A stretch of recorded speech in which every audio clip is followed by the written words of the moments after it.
Bakit ka dapat tanggapin ng taong bayan bilang aplikante sa Senado? Hindi ako nag-a-apply ng trabaho. Ang gusto ko lamang ay mapunuan ang pangangailangan doon sa kakulangan ng mga batas na kinakailan ayusin na, i-revisit. Kung pag-uusapan ay trabaho, marami. Pero itong seryosong trabaho na to at itong legislation is about statesmanship.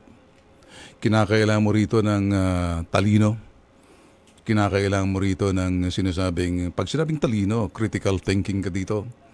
At marami kang alam patungkol doon sa mga kakulangan sa batas kaya nga ginawa yung batas. The mother of all laws is the Constitution, under which the Republic Act is basically done sa mga Senado, at sa mababang kapulungan.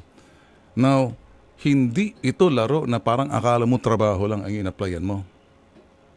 The legislation is something na meron ka ng plano.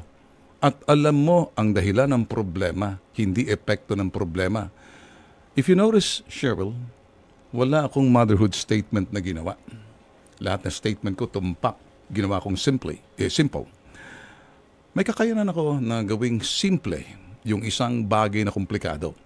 My job is to translate, interpret, and make it simple so people can relate. That's my job. The second job is for me, kasalukuyan ang trabaho natin is to inform and educate so people can be emancipated, malaya sa sinasabing ito'y busugin mo sila ng mga kaalaman kaya hindi na sila mangmang. At pangatlo, isanay mo sila sa sinasabing kapaligiran ng yung pamantayan na dapat malaman ng taong bayan na ang tao ang boss, hindi ang mga politiko. Kaya nga si Pinoy sinasabi niya, kayo ang boss ko, the late President Noyon. I will apply the same yardstick.